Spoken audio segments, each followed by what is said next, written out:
যেই নৌকার মাঝি এরা সাজুক না কেন, নৌকা সহ ডুবিয়ে দিতে হবে। আপনাদেরকে স্পষ্ট করে বলি, আমরা আমাদের একটি ধাপ মাত্র পার হয়েছি।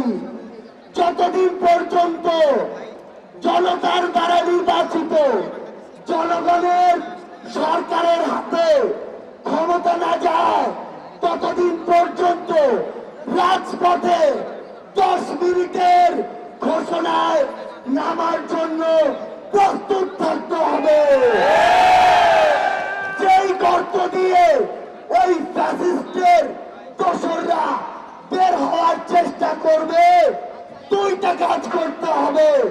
সেই গর্তেই তাদেরকে ঢুকিয়ে দিতে হবে এবং ওই গর্তে